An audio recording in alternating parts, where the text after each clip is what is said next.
আউযু বিল্লাহি মিনাশ শাইতানির রাজিম বিসমিল্লাহির রহমানির রহিম। আজকে আমরা বাকি পরের ক্লাসটা করব। সেকেন্ড ক্লাস আজকে প্রথম চ্যাপ্টারের। তো আমরা একটু ওয়েট করি 2 মিনিট, এর মাঝে দুটো আয়াত শুনে নেই।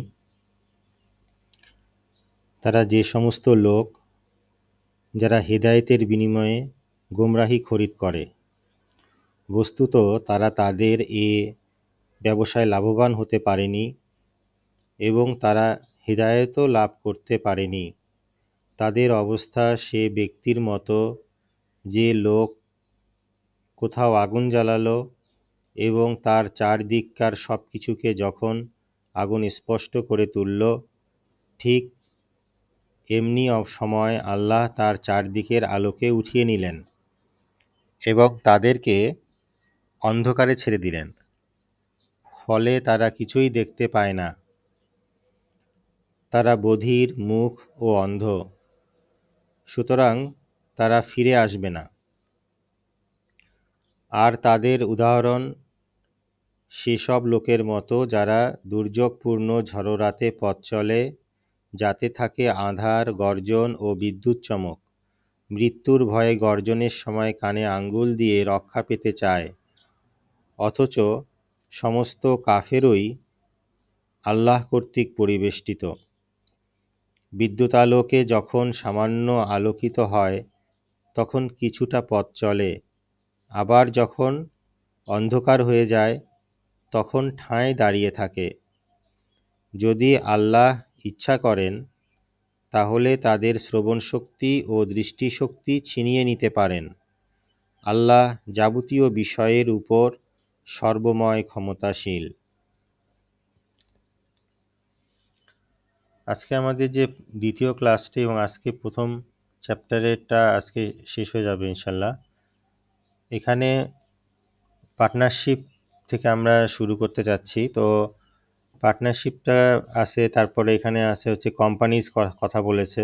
এটা একটা সাম্যক ধারণা, এটা আপনারা সবাই জানেন।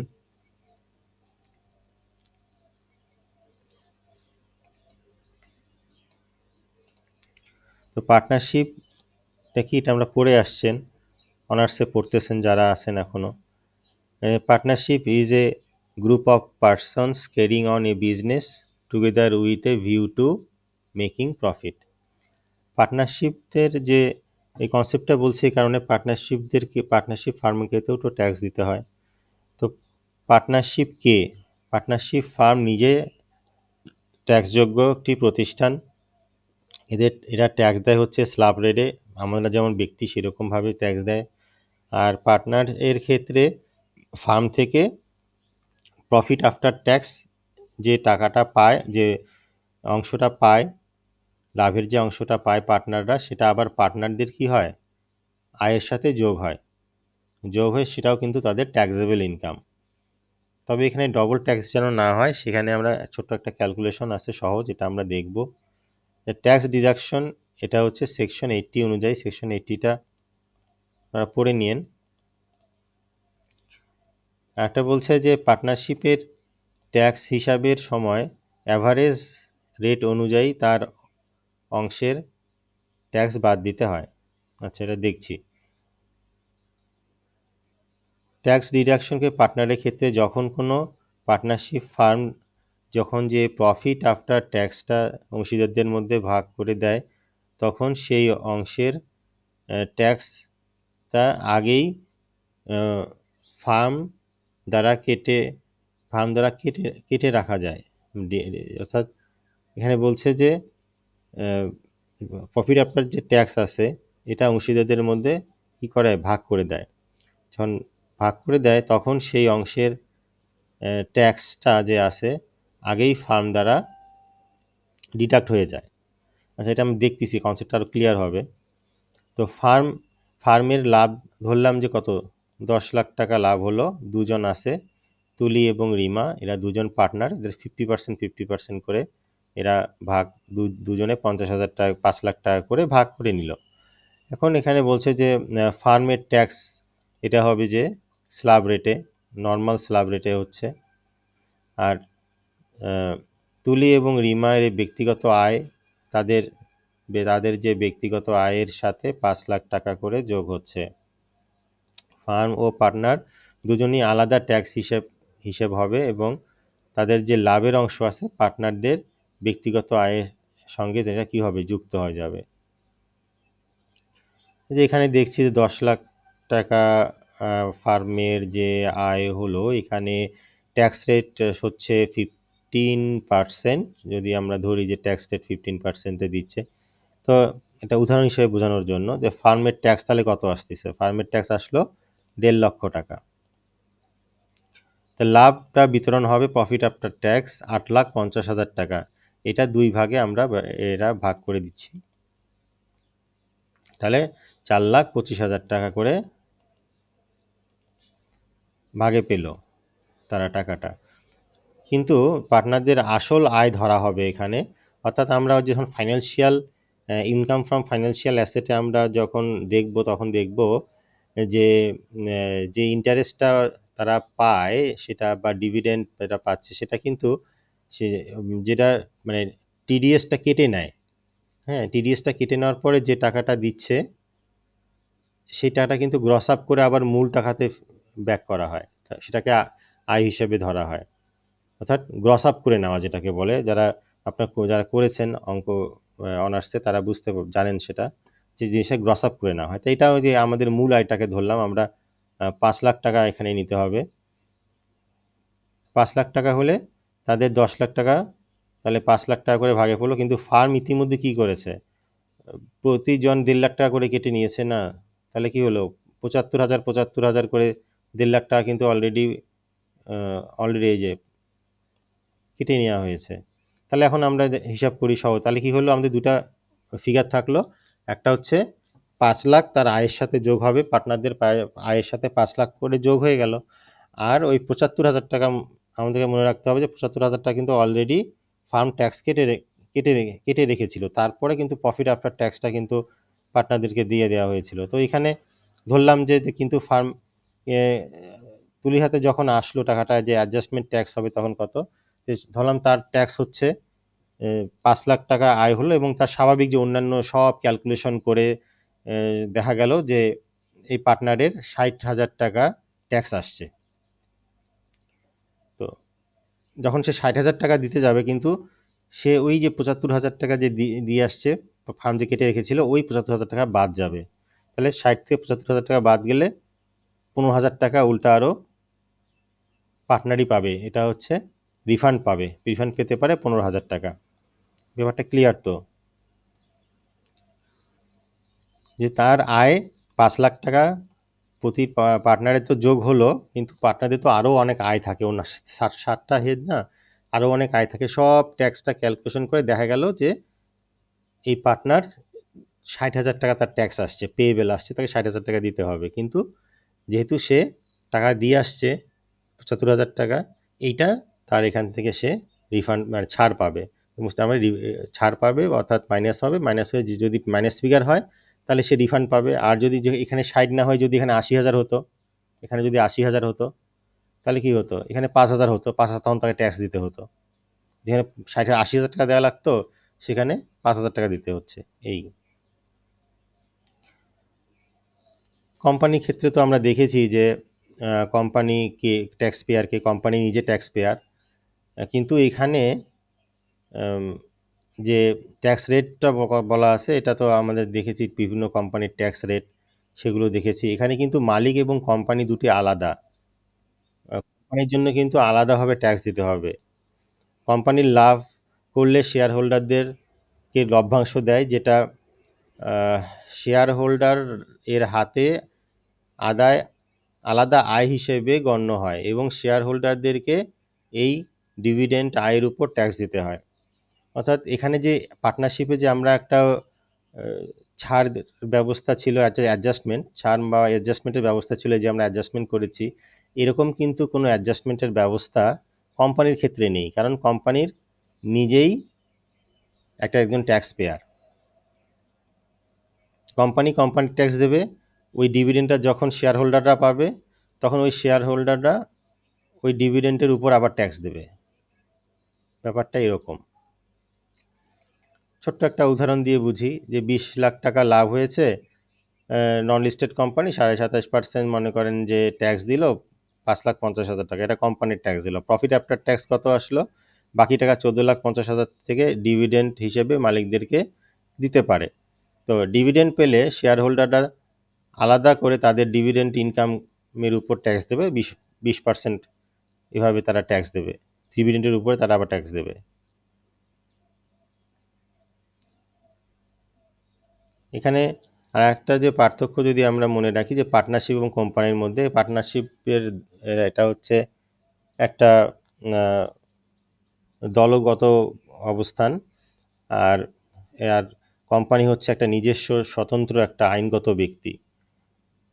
ট্যাক্স রেট হচ্ছে ফার্ম ট্যাক্স দেবে হচ্ছে স্ল্যাব রেটে, আর কোম্পানি ট্যাক্স দেবে হচ্ছে তাদের যে রেট রয়েছে ফাইন্যান্স অ্যাক্ট অনুযায়ী, যে রেট আছে সেই অনুযায়ী তারা ট্যাক্সটা দেবে। লাভের বন্টন যদি আমরা দেখি, যে পার্টনারের আয়ের সঙ্গে যুক্ত হবে, আর ডিভিডেন্ড হিসেবে মালিকদেরকে দিতে হবে, ডিভিডেন্ড হিসেবে মালিকদেরকে দেওয়া লাগে। আর একটা হচ্ছে ট্যাক্সের ধরন হচ্ছে পার্সোনাল ট্যাক্স স্ল্যাব পার্টনারশিপের ক্ষেত্রে, এবং কোম্পানির ক্ষেত্রে ফিক্সড কর্পোরেট যে ট্যাক্স রেটটা আছে সেটা অনুসরণ করা হয়।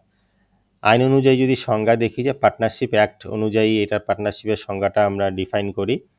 আর ইনকাম ট্যাক্সের ক্ষেত্রে কোম্পানিটা আমরা দেখি যে 2023 সালে যে ইনকাম ট্যাক্স অ্যাক্টের 231 অনুযায়ী সেকশন, 231 না, 2-31 আর কি, ধারা 2-31 অনুযায়ী যে সংজ্ঞা আছে সেটা আমরা এখানে ট্যাক্সের ক্ষেত্রে অ্যালাউ করি।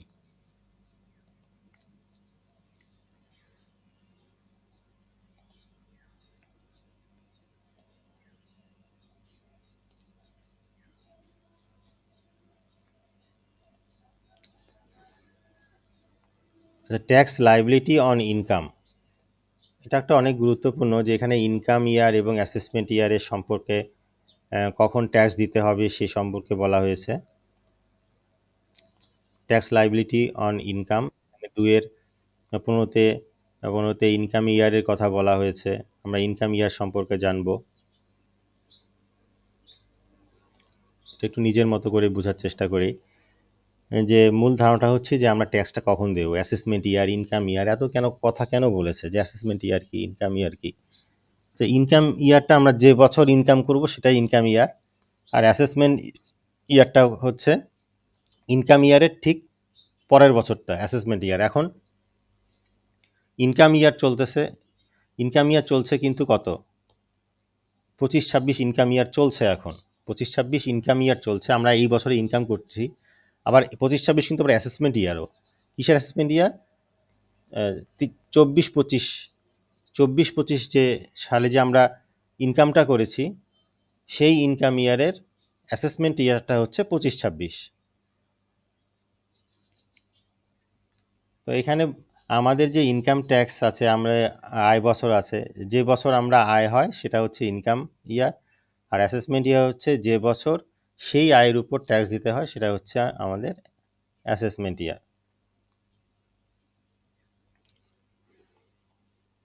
আবার কি হয়, আমরা যে ইনকাম ইয়ার করি, ইনকাম ইয়ার যেটা আছে, যে ইনকাম ইয়ারের পরের বছরটা হচ্ছে অ্যাসেসমেন্ট ইয়ার। অ্যাসেসমেন্ট ইয়ারে আমরা কি করি, ট্যাক্সটা দিয়ে দিই। কিন্তু অ্যাসেসমেন্ট ইয়ারেই যে আমরা ট্যাক্স দেই, শুধুমাত্র যে অ্যাসেসমেন্ট ইয়ারেই ট্যাক্স দেই, রিটার্নের সাথে ট্যাক্স দেই, ব্যাপারটা কিন্তু এরকম না।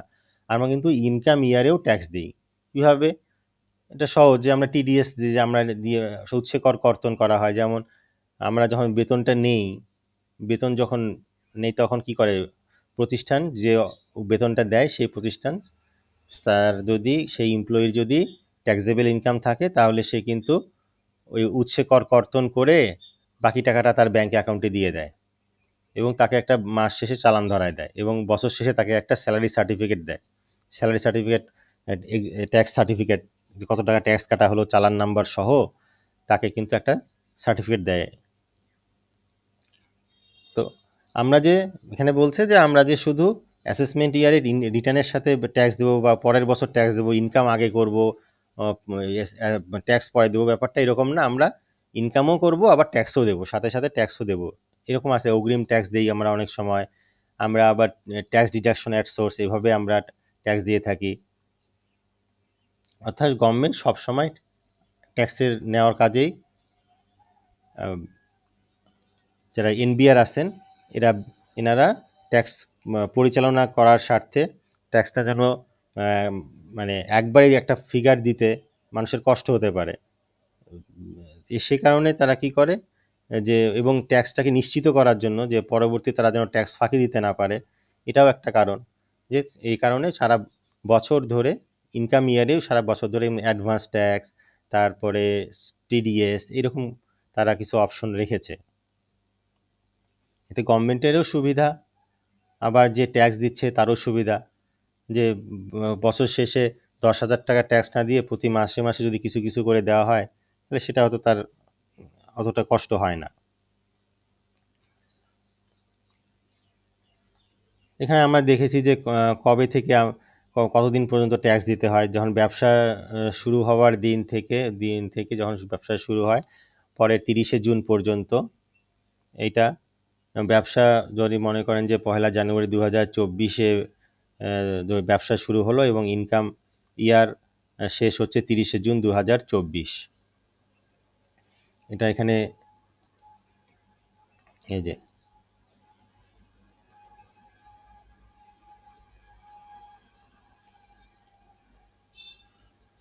এখানে কটা আছে, A B C D E F.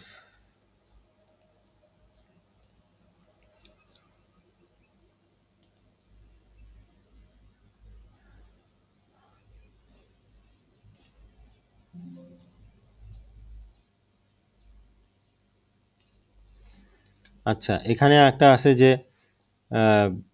ব্যবসা নতুন বি নাম্বারে বলছে যে নতুন আয়ের উৎস, সোর্স অফ ইনকাম, এটা শুরু হওয়ার দিন থেকে পরের 30 জুন পর্যন্ত।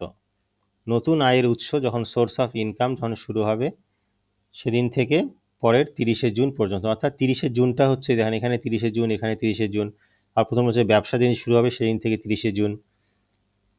এইটা এখানে বলছে 1 মার্চ 2024 একটা ফ্যাক্টরি চালু হলো, তাহলে ইনকাম ইয়ার হবে শেষ হবে 30শে জুন পর্যন্ত। অর্থাৎ বেসিক 1 বছর যে জুলাই টু জুন, কিন্তু ইনকাম ইয়ারটা হবে যদি আমার ব্যবসা যদি আমি বছরের মাঝপথে শুরু করি, যে কোনো মাসে যদি শুরু করি, তাহলে আমার ইনকাম ইয়ারটা সেখান থেকেই শুরু হবে, কিন্তু শেষ ঠিকানা হচ্ছে 30শে জুন। যখন আমরা রিটার্ন সাবমিট করব, যদি আমরা পার্সোনাল রিটার্ন সাবমিট করি তখন আমরা দেখব যে ইনকাম ইয়ার ওখানে বলা আছে যে অনলাইনে যে ইনকাম ইয়ারটা কত থেকে কত। তো আমরা যারা কন্টিনিউ রিটার্ন সাবমিট করে আসছে তাদের জন্য তো 1 বছর ঠিক আছে, কিন্তু যারা এবছরেই নতুন রিটার্ন সাবমিট করবে এবং ধরেন যে একটা ব্যবসা শুরু করলো বা আমি ইনকাম করিনি সারা বছর, মানে জানুয়ারি থেকে ইনকাম শুরু করেছি, যে আমার সেশন শুরু হয়েছে কিন্তু জুলাই থেকে, কিন্তু আমি জানুয়ারিতে জয়েন করেছি, জবে জয়েন করেছি, তো সেখানে আমি কি দেব? আবার কোম্পানি ব্যবসা শুরু করেছে জানুয়ারি থেকে, সে যে কোম্পানির ব্যবসা শুরু করেছে জানুয়ারি থেকে, তখন সে কি ইনকাম ইয়ারটার ডিউরেশনটা পিরিয়ডটা কতটুকু দেবে? তারা জানুয়ারি থেকে দেবে, কিন্তু ওই শেষ হবে হচ্ছে জুনে এসে। আরও ক্রাইটেরিয়া আছে, আমরা দেখব যে 1 জুলাই থেকে যদি ব্যবসা বন্ধ বা লিকুইডেশন পর্যন্ত। আবার দেখাচ্ছে যে ব্যবসা অনেকদিন ধরে চলে আসছে, তো এখন দেখা গেল যে 30শে জুন পর্যন্ত আর ব্যবসাটা নেই, মে মাসেই ব্যবসা ক্লোজ হয়ে গেছে, তাহলে তার জুলাই থেকে মে মাস পর্যন্ত হবে এরকম। জুলাই থেকে কোনো পার্টনার অবসর বা মৃত্যু পর্যন্ত। এখানে পার্টনারশিপের ক্ষেত্রে জুলাই থেকে শুরু হবে, দীর্ঘদিন ধরে ব্যবসা চলছে, দেখা গেল যে জানুয়ারি মাসে এসে একজন পার্টনার অবসর নিল বা মৃত্যুবরণ করলো, সেক্ষেত্রে কি হবে? তাহলে ওই সেম জুলাই থেকে তার অ্যাসেসমেন্ট ইয়ারটা হবে, জুলাই থেকে যখন একজন পার্টনার মৃত্যুবরণ করলো বা অবসর নিল সেই পর্যন্ত তার অ্যাসেসমেন্ট ইয়ারটা হবে। আর এক পার্টনারের অবসর বা মৃত্যুর পরের অবসর বা মৃত্যু বা 30 জুন পর্যন্ত। প্রথম যে মৃত্যু হলো 15ই জানুয়ারি একজন পার্টনারের মৃত্যু হলো, পরের মৃত্যুটা হচ্ছে পরে আরেকজন পার্টনার মারা গেল, সেটা হচ্ছে 25শে মে 2024 সালে জানুয়ারি মাসে। ইনকাম ইয়ারটা হচ্ছে তাহলে এক্ষেত্রে হবে যে 16ই জানুয়ারি থেকে 25শে মে পর্যন্ত। এইখানে এইটা হবে, কেননা তখন তো একটা অ্যাসেসমেন্ট হয়ে গেছে যে যখন একজন প্রথম দুজন পার্টনার যদি থাকে বা তিনজন পার্টনার যদি থাকে, তাহলে একজন পার্টনার যখন মারা যাবে বা যে অবসর গ্রহণ করলো, ধরেন অবসর গ্রহণ করলো, তো সেক্ষেত্রে কি হলো, তাহলে ওই সময় একটা অ্যাসেসমেন্ট হবে। অ্যাসেসমেন্টটা হবে হচ্ছে যে ওই পর্যন্ত ইনকামটা ভাগ বাটোয়ারা হবে, তারপরে যেভাবে প্রফিট আফটার ট্যাক্স নেওয়ার দরকার সেভাবে তারা প্রফিট আফটার ট্যাক্স নিয়ে নেবে। কিন্তু ওই সময়টা পর্যন্ত, যে সময় মারা গেল, যেখানে যদি আমরা ধরি যে জানুয়ারি মারা গেলেন জানুয়ারি মাসে 2024 সালে জানুয়ারি মাসে মারা গেলেন, তাহলে কি হবে, এই যে 1 জুলাই থেকে জানুয়ারি পর্যন্ত হলো ইনকাম ইয়ার। ঠিক আছে, এখন আবার জানুয়ারি মাসে তো একজন 15 জানুয়ারিতে একজন মারা গেলেন, কিন্তু মে মাসে আবার একজন মারা গেছে, পরের মৃত্যু একজন পার্টনার মারা গেছে 25শে মে। তাহলে এই যে পরের যে আবার জানুয়ারি হলো না, 15 জানুয়ারি, আবার 16 জানুয়ারি থেকে শুরু হবে। 16 জানুয়ারি থেকে এমনি শুরু হতো, 16 জানুয়ারি থেকে শুরু করে 30, আমার উদ্দেশ্য যে আমি 30শে জুন তারিখ পর্যন্ত যাব, এটা আমার উদ্দেশ্য। আমি তো জানতাম না যে 25শে মেতে আবার আর একজন অবসর নেবে বা আর একজন মারা যাবে, আমি তো জানুয়ারি মাসে সেটা জানতাম না। তো আমি কি করে, আমি তো 15 জানুয়ারি 16 জানুয়ারি থেকে আবার শুরু হলো ইনকাম ইয়ার। তো এই শুরু হয়ে আমার গন্তব্য হচ্ছে 30শে জুন পর্যন্ত যাব, কিন্তু 25শে মেতে একজন অবসর নিলেন বা মারা গেলেন, তখন আমাকে ওই ডিউরেশন পর্যন্ত আমাকে আবার একটা ইনকাম ইয়ার ধরে আমাকে অ্যাসেসমেন্ট করতে হবে, ইনকাম ইয়ারটা ধরতে হবে, এই সময়টা ধরে একটা ইনকাম ইয়ার, এই সময় একটা ইনকাম ইয়ার ধরতে হবে। আবার তখন 25শে মে থেকে আবার 30শে জুন পর্যন্ত তখন আবার একটা ইনকাম ইয়ার ধরতে হবে। কিন্তু ইনকাম ইয়ারের কথা বলছে, অ্যাসেসমেন্ট ইয়ার না, income year. Income year, assessment ইয়ারটা তো হবে হচ্ছে পরের বছর, অর্থাৎ 30শে জুন, ধরেন এখানে যে 24 আসলো না, এই যে 24শে মে, 26শে মে থেকে শুরু করে 30শে জুন পর্যন্ত আর একটা কি হবে, ইনকাম ইয়ার ধরতে হবে। ধরার পরে পরের যে 24-25 আসবে, ওই 24-25টা হবে অ্যাসেসমেন্ট ইয়ার। ওই 24-25টা হচ্ছে এখানে 30শে জুন হলো, 30শে জুনের পরে হচ্ছে অ্যাসেসমেন্ট ইয়ার। এই 15 জানুয়ারি থেকে 25শে মে, আচ্ছা 26শে মে থেকে 30শে জুন, 26শে মে থেকে 30শে জুনের যে অ্যাসেসমেন্টটা হবে, এটা হচ্ছে 24-25। এখানে শুরু হলো কত, 26শে মে 2024, শেষ হলো কত, 30শে জুন 2024। তাহলে এটার অ্যাসেসমেন্ট ইয়ারটা হবে কত, 24-25। ব্যাংক, ইন্স্যুরেন্স, ফাইন্যান্স কোম্পানির জন্য, আর এখানে আমাদের কিন্তু নর্মালি যেটা হচ্ছে 30শে জুন পর্যন্ত, জুলাই জুন, কিন্তু ব্যাংক, ইন্স্যুরেন্স, ফাইন্যান্স যে কোম্পানিগুলো আছে এদের জন্য কিন্তু জানুয়ারি টু ডিসেম্বর ক্যালেন্ডার ইয়ার অনুযায়ী এদের ইনকাম ইয়ারটা গণনা করা হয়। এটা আমরা দেখবো আবার ইয়াতে, আমরা ইনকাম ইয়ারটা দেখছি এখানে।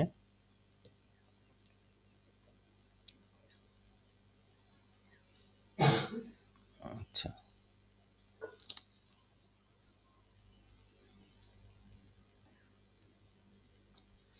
এখানে একটা উদাহরণ দিয়ে দেওয়া হয়েছে, উদাহরণটা যদি একটু দেখি, যে রুবি অবসর নিলেন 15 জানুয়ারি 2025, পরের পার্টনার আছে ফারহান, উনি অবসর নিলেন 20শে এপ্রিল 2026। এখন রুবি অবসরের পর থেকে যে সময়কালটা, এটা আলাদা হিসাবের জন্য ধরা হবে, অর্থাৎ 16 জানুয়ারি থেকে 20শে এপ্রিল পর্যন্ত। 16 জানুয়ারি থেকে 20শে এপ্রিল পর্যন্ত এটা আলাদা হিসাব ধরা হবে, অর্থাৎ 16 জানুয়ারি 2025 থেকে 20শে এপ্রিল 2026, এই সময়টা একটা আলাদা পিরিয়ড। যদি আর কেউ অবসর না নেয় বা অবসর বা মারা না যায়, তাহলে সেটা হবে 16 জানুয়ারি থেকে 30শে জুন পর্যন্ত।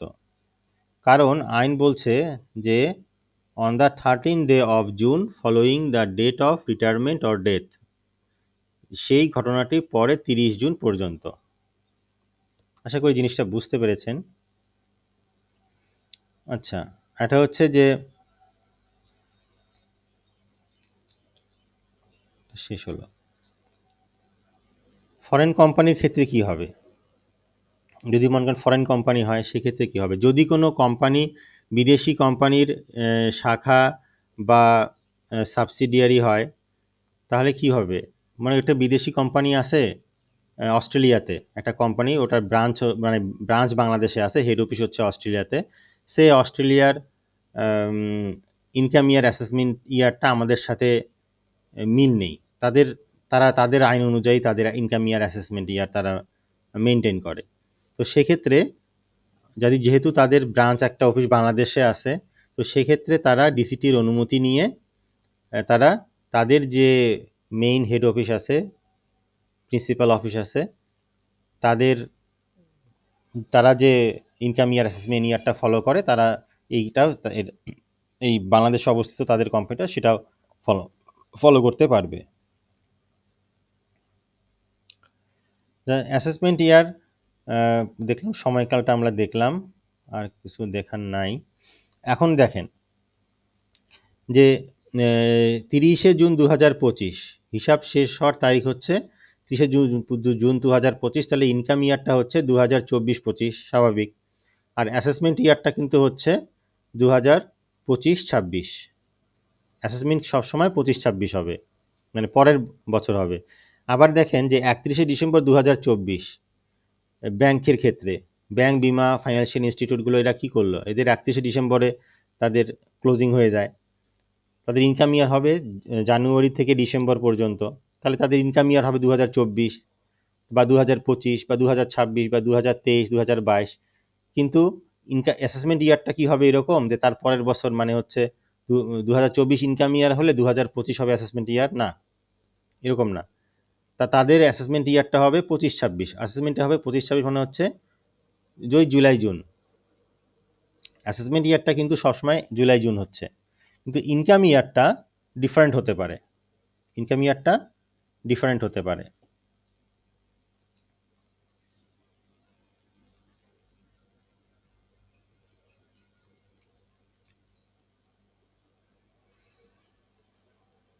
এখানে অ্যাসেসমেন্ট ইয়ার কি সব বলছে যে এটা গণনা বা পরিশোধ করা হয়, সময়সীমার কথা বলছে 224 ধারা অনুযায়ী, ইন্স্যুরেন্স হয় জানুয়ারি ডিসেম্বর, এটা ঠিক আছে। তো exception of rules of this assessment, এই যে অ্যাসেসমেন্টের কিছু এক্সেপশন আমরা দেখব, যে সাম সিগনিফিক্যান্ট ইস্যুস, এটা দেখেছি আমরা, যে এখানে আমরা পড়েছি।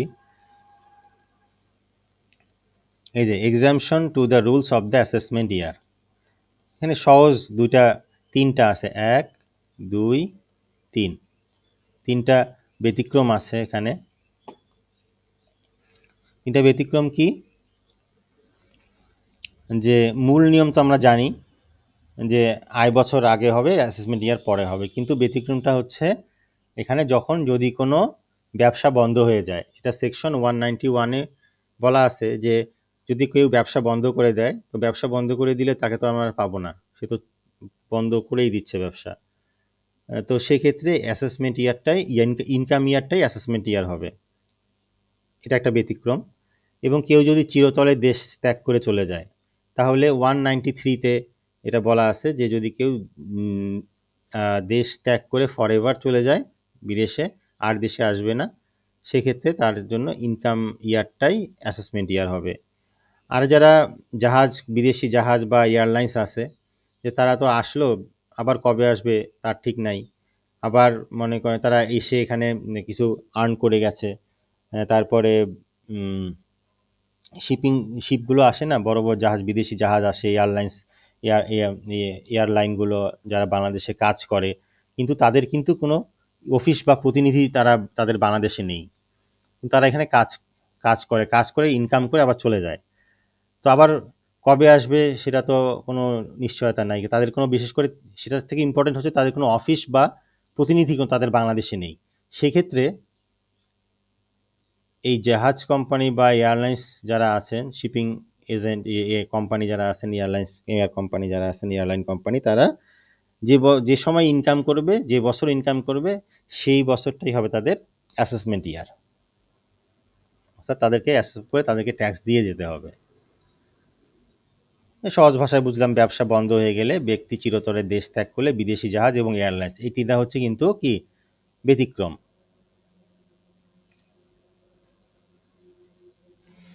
এসইসির যে একটা ক্লাসিফিকেশন যদি আমরা দেখি, যে পার্সনের উপর বেস করে একটা একটা অংশ হয়, আর একটা দেখি হচ্ছে কি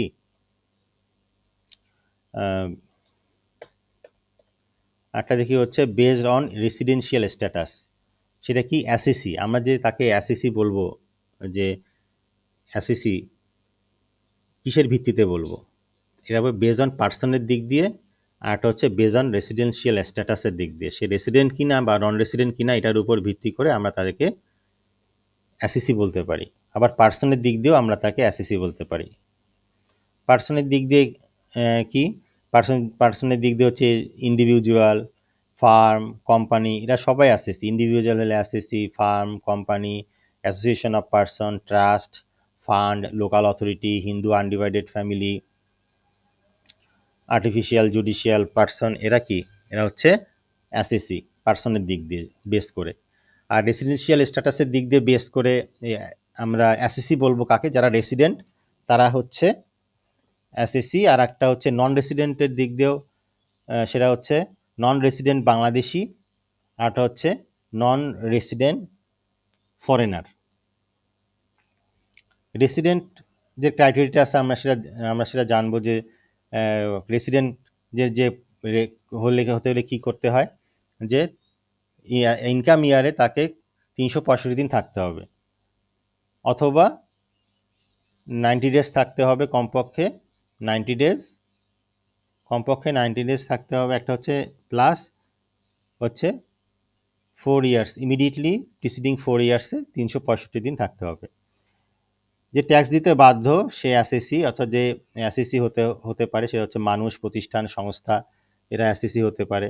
আবার এটা ভিত্তি হচ্ছে রেসিডেন্ট এবং নন রেসিডেন্ট, এইভাবে আমরা একটা ক্লাসিফিকেশন করে থাকি। আচ্ছা, এই যে আমরা যেটা বললাম, যে রেসিডেন্টের যদি ইন্ডিভিজুয়াল যদি রেসিডেন্ট হয়, তাহলে কি হবে? যে একজন রেসিডেন্ট বাংলাদেশে 365 দিন বা তার বেশি অবস্থান করবে, যে ইনকাম ইয়ারে সে কি করবে? 365 দিন, 183 দিন বা তার বেশি অবস্থান করবে অ্যাসেসমেন্ট ইয়ারে, অথবা যদি সে ওই বছরে 183 দিনের কম থাকে, তাহলে সেটা কমপক্ষে 90 দিন হতে হবে। এর সাথে একটা সূত্র আর একটা শর্ত আছে, প্লাস ইমিডিয়েটলি প্রিসিডিং 4 ইয়ার্সে 365 ডেজ সে বাংলাদেশে ছিল কিনা, এটা আমরা দেখব। এই যে আরেকটা দেখব, যে হিন্দু আনডিভাইডেড ফ্যামিলি, ফার্ম এবং অ্যাসোসিয়েশন অফ পার্সন যারা আছে, যদি তাদের ব্যবসা এবং কার্যক্রম নিয়ন্ত্রণ, যেটা হচ্ছে কন্ট্রোল অ্যান্ড ম্যানেজমেন্ট, যদি এটা হোললি ইন বাংলাদেশ হয়, তাহলে তারা রেসিডেন্ট হবে। আর কোম্পানির ক্ষেত্রে ম্যানেজমেন্ট এবং কন্ট্রোল যদি হোললি ইন বাংলাদেশ হয়, ম্যানেজমেন্ট এবং কন্ট্রোল যদি হোললি ইন বাংলাদেশ হয়, তাহলে তারা রেসিডেন্ট হবে।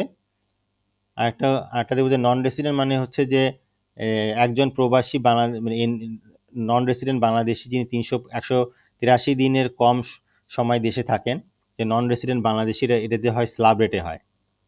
অর্থাৎ নন রেসিডেন্ট বাংলাদেশি, রেসিডেন্ট তারা তো স্ল্যাব রেটে আসছে, কিন্তু যারা নন রেসিডেন্ট কিন্তু তারা বাংলাদেশি, যারা বাংলাদেশি আইডি হোল্ডার, এনআইডি আছে বাংলাদেশে জন্ম, অর্থাৎ বাংলাদেশি কিন্তু সে নন রেসিডেন্ট।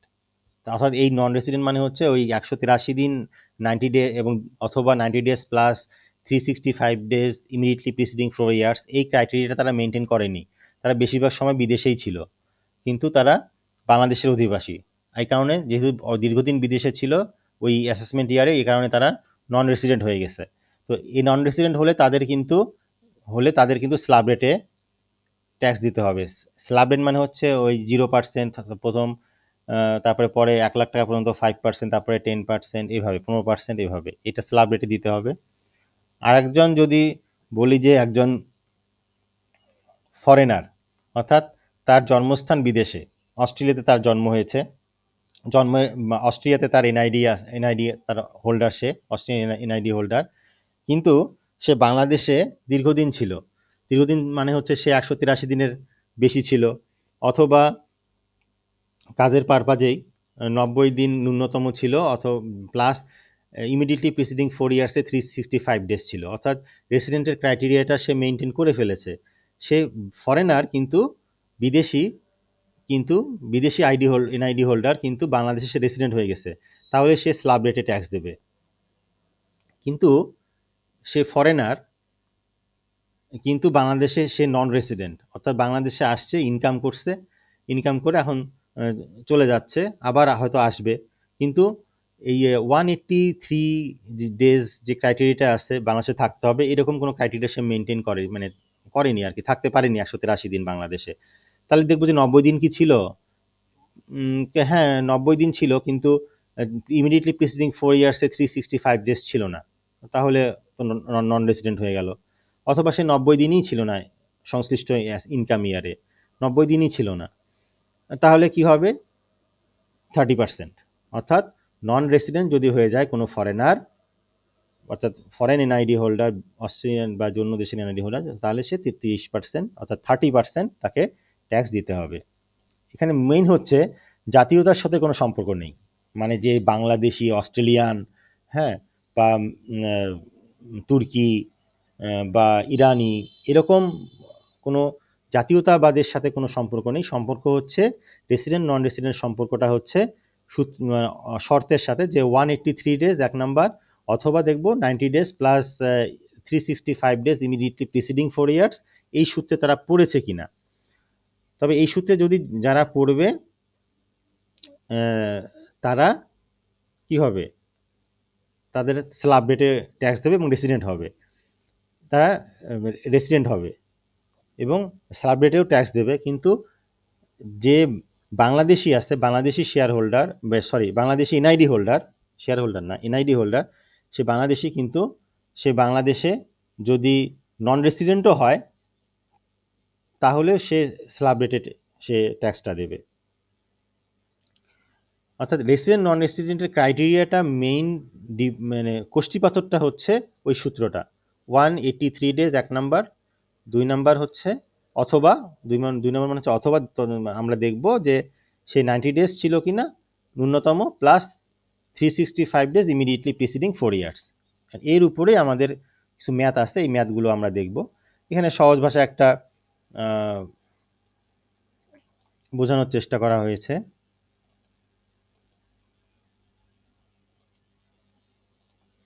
যে রেসিডেন্সিয়াল স্ট্যাটাস, আমরা সেকশন 245 যদি আপনারা পড়েন, তাহলে এটা আপনারা আরও ক্লিয়ার হতে পারবেন। যে ইন্ডিভিজুয়ালের কথা বলা হয়েছে 183 ডেজ, যেটা আমরা বললাম 183 ডেজ যদি হয় তাহলে রেসিডেন্ট, যদি 90 ডেজ হয় 90 ডেজ হতে হবে ন্যূনতম, plus 365 days immediately preceding 4 years, তাহলে সে কী হবে, রেসিডেন্ট হয়ে যাবে। কিন্তু undivided family, firm, association of person, এরা যদি control and management wholly in Bangladesh হয়, তাহলে সে রেসিডেন্ট হয়ে যাবে। Any Bangladeshi company, any other company, তাদের control and management wholly in Bangladesh হয়, রেসিডেন্ট হয়ে যাবে। Any trust, fund, entity or artificial person, control and management যদি হোললি ইন বাংলাদেশ হয়, তাহলে রেসিডেন্ট হয়ে যাবে। আর নন রেসিডেন্ট হচ্ছে যদি উপরোক্ত শর্তগুলো পূরণ না করে, তাহলে সে নন রেসিডেন্ট। আচ্ছা, একটা দেখছি যে ট্রাইবিকারের একটা অপশন আছে, যে যদি অনেক সময় দেখা যায় যে দুই দেশেই সে সিটিজেন হয়ে গেছে, যেমন আমাদের পার্শ্ববর্তী যে দেশ, যদি অনেক সময় আছে কেউ যদি নেপালে গেল, কেউ ভুটানে গেল, ব্যবসা করে ওখান থেকে, নেপাল ভুটান থেকে আপেল নিয়ে আসে, ফলমূল নিয়ে আসে, কাশ্মীর থেকে আঙ্গুর নিয়ে আসে, তো মানে ফ্লাইটে গেল আবার চলে আসলো, তো এরকম করে যাওয়া আসা করে দেখা যায় যে সে দু দেশেই নাগরিক হয়ে গেছে। ওদের দেশে রেসিডেন্সিয়াল স্ট্যাটাস অনুযায়ী সে নাগরিক হয়ে গেছে, আবার আমাদের দেশে অনুযায়ী সে নাগরিক হয়ে গেছে। আমাদের দেশে 183 ডেজ, ওদের দেশে যে 183 ডেজ তা তো না, ওদের দেশে কমও হতে পারে। যে আমাদের দেশে 183 ডেজ হলো, ওদের দেশে ধরেন 100 দিন হলো, 100 দিন হলো। যে 100 দিন হলে থাকুক আর না থাকুক, যদি 100 দিন থাকে তাহলে সে রেসিডেন্ট হয়ে যাবে। তাহলে তো তাকে 2 দেশেই কর দিতে হচ্ছে, তাই না? যে 365 দিনে আবার 2 দেশে 3 দেশে আবার রেসিডেন্ট হয় কি করে? যে তাদের আইন অনুযায়ী যদি এরকম থেকে থাকে যে তাদের কম দিন থাকলে রেসিডেন্ট হয়ে যাবে, সেভাবে দেখা যায় সে 2 দেশেই বা 3 দেশেই নাগরিক হয়ে গেছে। ব্যবসার জন্য যারা সিআইপি আছেন তারা বিভিন্ন দেশে তারা অল টাইম মুভ করে, আজকে সকালে দেখি এক দেশে, বিকালে দেখি আরেক দেশে চলে গেছে, এরকম। তো এরকম হতে পারে। তাহলে সেক্ষেত্রে আমরা কি করে যে রেসিডেন্সিয়াল স্ট্যাটাসটা আমরা কি করে আমরা দেখব বা নির্ণয় করব? যে ব্যক্তি কোন দেশের নাগরিক সেটা আমরা দেখব, যে যার নাগরিক সে দেশেই অধীনে পড়বে, যে দেশের নাগরিক সে দেশে সে রেসিডেন্ট হবে। যদি 2 দেশের নাগরিক হয়, দুই দেশে অনেক সময় দেখা যায় 2 দেশের নাগরিক হয়ে গেছে, যে জন্মসূত্রে বাংলাদেশের নাগরিক, তারপরে সে বিয়ে করছে অস্ট্রেলিয়াতে, সেখানে সে নাগরিক হয়ে গেছে, সিটিজেনশিপ পেয়ে গেছে। তারপরে কর্মক্ষেত্রে অনেকদিন ছিল, সুইডেনে ছিল, সেখানে সে নাগরিক হয়ে গেছে। সেক্ষেত্রে তাহলে আমরা কি দেখব? যে নিয়মিত বাসস্থান কোথায় সেটা আমরা দেখব। সে 2 দেশের নাগরিক কিন্তু বাসস্থানটা তার কোথায় সেটা আমরা জাস্টিফাই করব। আর যদি 2 দেশেই থেকে থাকে তাহলে আমরা দেখব যে তার ইকোনমিক ইকোনমিক যে অ্যাক্টিভিটিসগুলো আছে, যেমন পরিবার, তার চাকরি, তার ব্যবসা, এগুলো কোন দেশে বেশি আছে সেটা আমরা দেখার চেষ্টা করব। যদি তাও স্পষ্ট না হয় তাহলে ডবল ট্যাক্সেশন অ্যাভয়েডেন্স এগ্রিমেন্টে অনুযায়ী আমরা সেটা নির্ধারণ করব।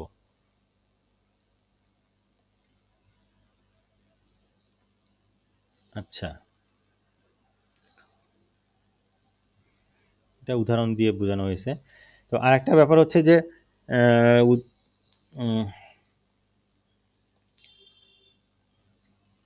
ওইসিডির কথা আমরা বলেছিলাম, যে ওইসিডিটা কি? ওইসিডি হচ্ছে যে organisation of economic cooperation and development. মোট 38টি উন্নত দেশের একটি আন্তর্জাতিক সংগঠন। এখানে এটাকে বলে যে এরা ন্যায্য বাণিজ্য নিশ্চিত করতে এরা কাজ করে, ট্যাক্স ফাঁকি বন্ধ করতে কাজ করে, আন্তর্জাতিক বিনিয়োগ স্বচ্ছতা আনার জন্য এরা কাজ করে।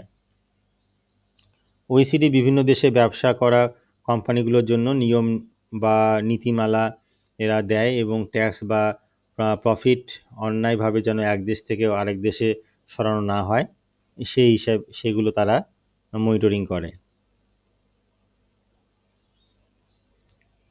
কিন্তু এখানে কতটুকু কাজ হয় জানি না, টাকা তো আপনার পাচার হয়ে যায়।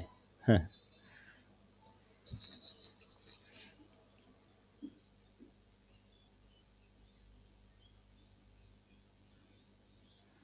আচ্ছা, এখন আমরা দেখব যে এখানে দেখি যে income received or deemed to be received in Bangladesh. এটা আমরা একটু সুন্দর, এটা সহজ কিন্তু, হ্যাঁ কঠিন না, আমরা একটু পড়লে মনে থাকবে, আমরা একটু সময় দেব। যে income received or deemed to be received in Bangladesh, তাহলে এটা কি হবে? রেসিডেন্ট, নন রেসিডেন্ট দুজনের ক্ষেত্রেই ট্যাক্সেবল হবে। Income received or deemed to be received in Bangladesh যদি এরকম হয় তাহলে রেসিডেন্টের ক্ষেত্রেও ট্যাক্সেবল হবে, নন রেসিডেন্টের ক্ষেত্রেও ট্যাক্সেবল হবে। ইনকাম এক্রুড অর ডিম টু বি এক্রুড ইন বাংলাদেশ যদি বাংলাদেশে হয় তাহলে রেসিডেন্টের ক্ষেত্রে ট্যাক্সেবল হবে, নন রেসিডেন্টের ক্ষেত্রেও ট্যাক্সেবল হবে। ইন বাংলাদেশের কথা কিন্তু বলছে, দেখেন এই যে ইন বাংলাদেশ,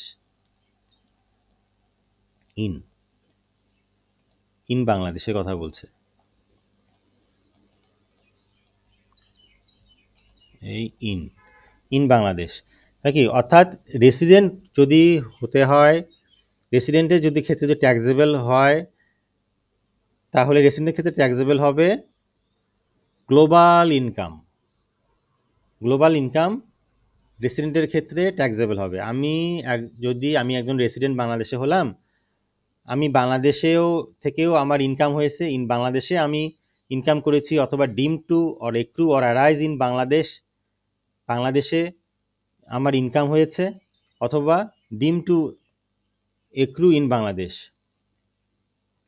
তাহলে তো এইটা একটা পয়েন্ট গেল, অর্থাৎ আমার বাংলাদেশের ইনকাম প্লাস আমি অস্ট্রেলিয়াতে থেকেও কিছু ইনকাম করি, এখান থেকে আমি কনসালটেন্সি করি অস্ট্রেলিয়াতে, আমি জার্মানিতে কনসালটেন্সি করি, আমি তুরস্কে কনসালটেন্সি করি, আমি নেদারল্যান্ডে কনসালটেন্সি করি, মালয়েশিয়াতে কনসালটেন্সি করি, ওখান থেকেও আমার একটা আয় হয়, এই দেশগুলো থেকেও আমার একটা আয় হয়। তো ওই আয়টাও আমার ট্যাক্সেবল ইনকাম হবে। আমি রেসিডেন্ট হই আর নন রেসিডেন্ট হই, যদি আমি ইনকাম যেটা বাংলাদেশে হবে সেটা আমার ক্ষেত্রে আমি যদি আমি একটু ক্লিয়ার করে বলি আর একটু, সরি আমি নন রেসিডেন্ট না, যদি আমি রেসিডেন্ট হই তাহলে আমার বাংলাদেশের ইনকাম, ফরেন ইনকাম অর্থাৎ গ্লোবাল ইনকাম আমার ট্যাক্সেবল। এক কথায় বুঝলাম যে আমি যদি রেসিডেন্ট হই তাহলে গ্লোবাল ইনকাম আমার ট্যাক্সেবল, বাংলাদেশ প্লাস বাংলাদেশের বাইরেও ইনকাম আমার ট্যাক্সেবল হবে। আর যদি আমি নন রেসিডেন্ট হই তাহলে শুধুমাত্র আমার বাংলাদেশের ইনকামটা, বাংলাদেশি আইন অনুযায়ী বাংলাদেশের ইনকামটা আমার ট্যাক্সেবল হবে। সেক্ষেত্রে আমার ফরেন যে ইনকামগুলো আছে, আমি কনসালটেন্সি করি অস্ট্রেলিয়াতে, দুবাইতে, মালয়েশিয়াতে, তুর্কিতে, যে কনসালটেন্সি করে যে টাকাটা আসছে আমার, সেই টাকাটা আমি পেয়েছি, ওই টাকাটা আমার ট্যাক্সেবল হবে না, বিকজ আমি নন রেসিডেন্ট। ক্লিয়ার? এখানে এই যে income accrued or arise outside Bangladesh, যদি আমি রেসিডেন্ট হই তাহলে ট্যাক্সেবল, যেহেতু আমার গ্লোবাল ইনকামের মধ্যে পড়ে গেল। আর যদি নন রেসিডেন্ট হই তাহলে কিন্তু সেটা আমার আসবে না। এই কারণে দেখবেন একটা মজার জিনিস হচ্ছে, যাদের এরকম বড় বড় ইনকাম আছে তারা দেখবেন যে মাঝে মাঝে বিদেশে যায়। কারণ কি, সে যদি নন রেসিডেন্ট হয় তাহলে ওই গ্লোবাল ইনকামটা তারা ট্যাক্সেবল হচ্ছে না, দেখবেন যে খালি বিদেশে যায়, অর্থাৎ তাকে সে নন রেসিডেন্ট হওয়ার চেষ্টা করে, 90 দিনে কম থাকলো বাংলাদেশে, ওই ক্রাইটেরিয়াটা ফুলফিল করে না। যাই হোক, এখন দেখেন যদি চাকরি থেকে বেতন থেকে আয়, ঢাকা বাংলাদেশ, হ্যাঁ এটা হ্যাঁ মানে কি ট্যাক্সেবল। বাড়ি ভাড়া থেকে আয়, চট্টগ্রাম থেকে, চট্টগ্রাম তো বাংলাদেশের ভিতরেই নাকি, তারপরে ঢাকা, এটাও তো বাংলাদেশের মধ্যে, ক্যাপিটাল অফ বাংলাদেশ, ট্যাক্সেবল। বিদেশ থেকে ইন্টারেস্ট পেয়েছে, বিদেশ থেকে একটা টাকা আসছে, লন্ডন থেকে একটা টাকা আসছে, সে যদি রেসিডেন্ট হয় ওকে, যদি গ্লোবাল ইনকাম সব ট্যাক্সেবল হয়ে গেল। আর যদি সে ধরুন এই যে আব্দুল করিম, সে দেখলো যে আমার বিদেশ থেকে তো মেলা টাকা আসছে, লন্ডন থেকে তো মেলা টাকা পাইছি, এখানে তো আবার ট্যাক্স দেওয়া লাগবে, মেলা টাকা ট্যাক্স দেওয়া লাগবে, আচ্ছা আমি একটু বিদেশ থেকে ঘুরে আসি, বাইরে গেলাম, নন রেসিডেন্ট হয়ে গেলাম। সে যদি চিন্তা করলো আমি নন রেসিডেন্ট হই, তাহলে কি করতে হবে, রেন্টের ইনকাম, হ্যাঁ ট্যাক্সেবল। তারপরে বাংলাদেশ থেকে কোনো একটা টাকা পেয়েছে, বাড়ি ভাড়া পেয়েছে, হ্যাঁ সে ট্যাক্সেবল, এরকম ট্যাক্সেবল। সে দুবাই থেকে যদি এই যে লন্ডন থেকে আসছে বা দুবাই থেকে যদি কোনো সে টাকা পায় তাহলে কি সেটা ট্যাক্সেবল হবে না, কারণ সে তো non resident, because say non resident, এই কারণে সেটা আর ফরেন ইনকামটা আর ট্যাক্সেবল হবে না। ঘুরে ফিরে একই কথাই আমরা বলছি, বিদেশ থেকে অর্জিত আয় অকরদার্য। গ্লোবাল ইনকাম আর বাংলাদেশের ইনকামটা আমরা মনে রাখবো, তাহলেই আমরা বুঝতে পারবো। এখন আমরা একটা ম্যাথে যাব, ম্যাথগুলো দেখি সুন্দর করে।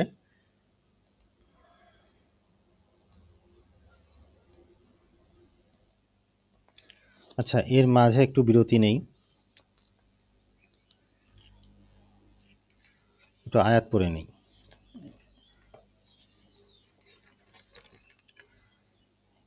হে মানব সমাজ, তোমরা তোমাদের পালনকর্তার ইবাদত করো, যদি তোমাদিগকে এবং তোমাদের পূর্ববর্তী যিনি তোমাদিগকে এবং তোমাদের পূর্ববর্তী দিগকে সৃষ্টি করেছেন, তবে আশা করা যায় তোমরা পরেশগারি অর্জন করতে পারবে। যে পবিত্র সত্তা তোমাদের জন্য ভূমিকে বিছানা এবং আকাশকে ছাদ স্বরূপ স্থাপন করে দিয়েছেন, আর আকাশ থেকে পানি বর্ষণ করে তোমাদের জন্য ফল ফসল উৎপাদন করেছেন তোমাদের খাদ্য হিসেবে, অতএব আল্লাহর সাথে তোমরা অন্য কাউকে কখনো সমকক্ষ করো না। বস্তুত এসব তোমরা জানো, এতদ সম্পর্কে যদি তোমাদের কোনো সন্দেহ থাকে যা আমি আমার বান্দার প্রতি অবতীর্ণ করেছি, তাহলে এর মতো একটা সূরা তোমরা বানিয়ে নিয়ে এসো। তোমাদের সেসব সাহায্যকারীদেরকেও সঙ্গে নাও এক আল্লাহকে ছাড়া, যদি তোমরা সত্যবাদী হয়ে থাকো।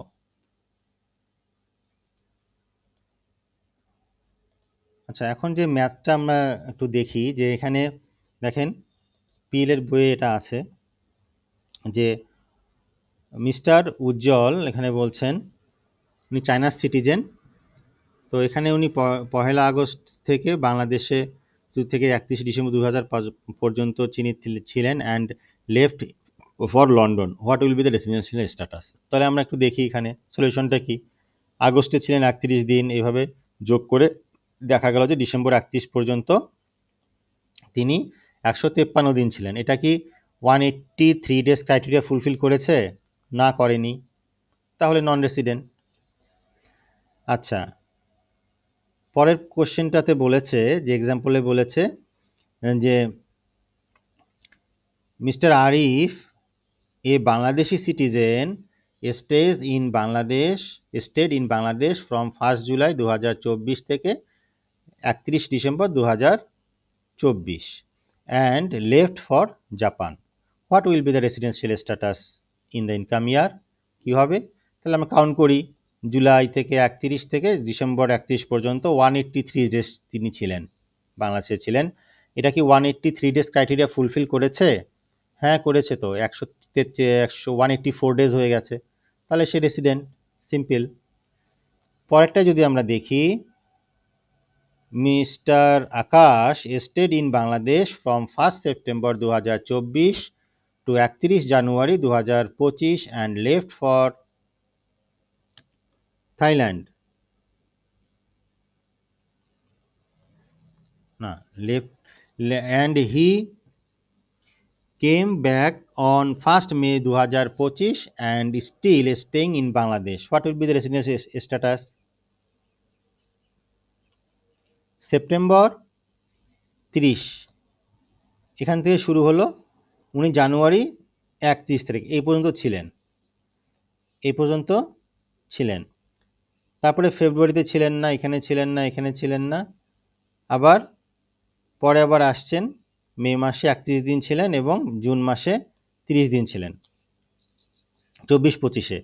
তাহলে এটা কতদিন হলো? একই বছরে, কিন্তু এটা 24-25-এর কথাই বলা হচ্ছে, পুরোটা কিন্তু 24। দেখেন এখান থেকে 24-25, এখানে মাঝখানে উনি 3 মাস ছিলেন না, ঠিক আছে 3 মাস ছিলেন না, কিন্তু 183 ডেজ তো ছিলেন একটা বছরের মধ্যে, একটা অ্যাসেসমেন্ট ইয়ারের মধ্যে। এটা কি অর্থাৎ 214 দিন ছিলেন, 14 দিন তিনি ছিলেন, এ কারণে তিনি রেসিডেন্ট হয়ে গেলেন। এরপর বলছেন যে ইনি মিস্টার জন, ইনি একজন USA citizen, has been stayed in Bangladesh since, কবে থেকে ছিলেন? 1 জানুয়ারি 2018 থেকে ছিলেন, and leaves Bangladesh on 16 July 2021 on a visit USA and returns on 1 March 2022. What will be his residential status? 21-22 এর রেসিডেন্সিয়াল স্ট্যাটাসটা কি হবে সেটা আমরা যদি দেখি। 21-22 কথা বলছে, এই যে 21-22 রেসিডেন্সিয়াল স্ট্যাটাসটা কি হবে? তিনি 16 জানুয়ারিতে কি করেন? লিভ বাংলাদেশ হয়ে যান, এবং এখানে বলছেন যে রিটার্ন ইন বাংলাদেশ, এখানে আবার চলে আসেন। তো এখানে দেখব যে 90 ডেজ, এখানে কতদিন ছিলেন? এখানে 90 ডেজের বেশি ছিলেন, কিন্তু 183 ডেজের তিনি কম ছিলেন। তাহলে 183 ডেজ হিসেবে কিন্তু তিনি 21-22-এ এসএসসি রেসিডেন্ট হয় না, 21-22-এ রেসিডেন্ট হয় না, কারণ তিনি 21-22-এ ছিলেন হচ্ছে কতদিন? 138 দিন। থাকতে হবে কতদিন? 183 দিন। তাহলে প্রথম ক্রাইটেরিয়াটা কিন্তু মেনটেন হয় না। তাহলে আমরা নেক্সট ক্রাইটেরিয়াতে যাব, যে তিনি কি প্রথম ওই অ্যাসেসমেন্ট ইয়ারে 90 দিন ছিলেন? ওকে, হ্যাঁ 90 দিনের বেশি ছিলেন, 138 দিন ছিলেন। আচ্ছা ঠিক আছে, প্লাস করি। এখন দেখি যে ইমিডিয়েটলি প্রিসিডিং 4 ইয়ার্সে তিনি কি 365 ডেজ ছিলেন? আমরা এখানে প্রশ্নে দেখেছি যে ক্যালকুলেশন করে দেখেছি যে তিনি ইমিডিয়েটলি প্রিসিডিং 4 ইয়ার্সে, অর্থাৎ এই যেখানে 20-21 তারপরে 19-20, 18-19, 17-18 এই সময়টাতে তিনি 1276 দিন ছিলেন। ইমিডিয়েটলি প্রিসিডিং 4 ইয়ার্সে 365 ডেজের বেশি ছিলেন, ভেঙে ভেঙে কিন্তু ছিলেন না, কন্টিনিউ ছিলেন। ইমিডিয়েটলি প্রিসিডিং 4 ইয়ার্সে কোনো বছর তার গ্যাপ ছিল না। যদি এখানে ধরেন এইখানে যে 19-20-এ 365 দিন ছিলেন, উনি 19-20-এ 365 দিন ছিলেন না, এখানে একদিনও ছিলেন না বাংলাদেশে এই সময়টাতে, তাহলে কিন্তু হবে না। তাহলে যদি 365 দিনের বেশি হয় তাহলেও কিন্তু হবে না। কন্টিনিউ এখানে তাকে ইমিডিয়েটলি প্রিসিডিং 4 ইয়ার্সে কন্টিনিউ তাকে 365 দিন থাকতে হবে, অর্থাৎ 4 বছর তাকে কন্টিনিউ 365 দিন থাকতে হবে, তাহলে সে রেসিডেন্ট হয়ে যাবে। তাহলে দ্বিতীয় ক্রাইটেরিয়াটা সে মেনটেন করেছে, যে 90 ডেজ প্লাস 365 ডেজের যে ক্রাইটেরিয়া আছে সেটা সে মেনটেন করেছে, এবং তাকে আমরা রেসিডেন্ট হিসেবে তার অ্যাসেসমেন্টটা করব। 1.5-এ যদি আমরা দেখি, মিস্টার জুরিস, ইনি যে British citizen, comes every year to Bangladesh for 100 days since 1718 income year. 1 number A এবং বি দুইটা কোশ্চেন সলিউশন করতে হবে আমাদেরকে কনসালটেন্সি করতে হবে, দুইটা মতামত দিতে হবে। সেটি হচ্ছে যে determine his residential status 21-22। B হচ্ছে will your answer be different if he comes to Bangladesh for 90 days instead of 100 days every year? তাহলে কি হবে দেখি কি হয়। এখানে দেখেছে যে 21-22-এ সে 100 দিন ছিল। যদি 100 দিন থেকে থাকে ঠিক আছে, 100 দিন ছিল 21-22-এ, তাহলে কি 21-22-এ সে কি রেসিডেন্ট হবে? না, 21-22-এ সে রেসিডেন্ট হবে না। তাহলে কারণ কি 183 ডেজ সে ছিল না। তাহলে আমরা সেকেন্ড ক্রাইটেরিয়াটা দেখি, সে কি 90 ডেজ ছিল? ইয়েস, সে 90 ডেজ ছিল। প্লাস করো 365 ডেজ ইমিডিয়েটলি প্রিসিডিং 4 ইয়ার্স। হ্যাঁ, সে 400 দিন ছিল, 365 ডেজের কিছুটা বেশি ছিল। ওকে, হি ইজ রেসিডেন্ট, তাকে আমরা রেসিডেন্ট বলে দিলাম। আচ্ছা, বিতে বলছে যদি ধরো যদি তোমার এই 90 দিনের জায়গায় যদি 100 দিনের জায়গায় যদি 90 দিন হয়, তাহলে তোমার অ্যান্সারটা কি হবে একটু বলো তো আমাকে। ওকে, আমি ক্যালকুলেশন করে দেখলাম যে 21-22-তে 90 দিন ছিল, যেটা 183 ডেজের কম, সেহেতু সে রেসিডেন্ট হয় না। কিন্তু সেকেন্ড ক্রাইটেরিয়া অনুযায়ী যদি আমরা দেখি যে সে 90 দিন ছিল, হ্যাঁ 90 দিন ছিল, তাহলে সে কি ইমিডিয়েটলি প্রিসিডিং 4 ইয়ার্সে 365 ডেজ ছিল? নো, সে ছিল হচ্ছে 360 ডেজ, 5 দিন short. Okay, he is non resident. তাহলে আমার কোশ্চেনটা অ্যান্সারটা ডিফারেন্ট হবে। Yes, my answer will be different if he comes to Bangladesh for 90 days instead of 100 days every year. He will be then non-resident. 1.6, Mr. Jasheem Uddin was outside Bangladesh from 20 August 2020 for an employment contract valid for 2 years, that is from 1st August 2020 and 31st July 2022. Mr. Jasimuddin did not come to Bangladesh at any time during the year 2021. He finally came to Bangladesh on 10th January 2022 and did not go back. Determine his residential status income year 21-22. এখানে আমরা এটা solution করে দেখিয়েছি যে এখানে বলেছে যে এইখানে দেখেন এই যে 21-22-তে সে কি রেসিডেন্ট হবে কি হবে না সেটাই বলছে এখানে অনেকবার গেসে আসছে এই কথা বলছে। তো এই 21-22-এ 21-22-তে যদি আমরা দেখি, সেক্ষেত্রে এই 21 জুলাই থেকে তো শুরু, জুলাই থেকে জানুয়ারি পর্যন্ত সে কিন্তু ছিল না, অর্থাৎ 9 জানুয়ারি পর্যন্ত, পরে সে আসছে। তো সে বাংলাদেশে ছিল না হচ্ছে 193 ডেজ, অর্থাৎ এখানে বলছে এই যে কোথায় গেল, এই যে 10 জানুয়ারি, এই যে 10 জানুয়ারি কথা বলেছে। তাহলে এই যে 9 তারিখ পর্যন্ত ছিল না, 10 জানুয়ারিতে সে আসছে, বাংলাদেশে আসছে। তাহলে সে বাংলাদেশে ছিল কতদিন? বাংলাদেশে ছিল হচ্ছে এই 10 তারিখ থেকে 31 তারিখ পর্যন্ত জানুয়ারির, এবং ফেব্রুয়ারি থেকে শুরু করে জুন পর্যন্ত, 30 জুন পর্যন্ত সে বাংলাদেশে ছিল। তাহলে ক্যালকুলেশন করে দেখেন যে সে 172 দিন বাংলাদেশে ছিল। অর্থাৎ 21-22-এ এই যে 21-22 আছে, এই 21-22-এ ছিল হচ্ছে 172 দিন। এই 21-22-এ ছিল হচ্ছে 172 দিন সে বাংলাদেশে ছিল। সে কি তাহলে ফার্স্ট যে ক্রাইটেরিয়াটা 183 ডেজ সে কি ফিল আপ করেছে, ফুলফিল করেছে? না। তাহলে 183 ডেজ অনুযায়ী সে কিন্তু রেসিডেন্ট হয় না, তাই না? তাহলে আমরা সেকেন্ড ক্রাইটেরিয়াতে চলে যাই, যে প্রথমে কিন্তু 183 ডেজ সে বাতিল হয়ে গেল, রেসিডেন্ট হলো না। তাহলে সেকেন্ড ক্রাইটেরিয়াতে যাচ্ছি, তাহলে দেখলাম যে সে 90 ডেজ কি ছিল? হ্যাঁ, 90 ডেজের ক্রাইটেরিয়াটা সে 90 ডেজ ছিল, 90 ডেজ একটু বেশি ছিল, তার মানে সে 90 ডেজ আমরা ধরে রাখলাম।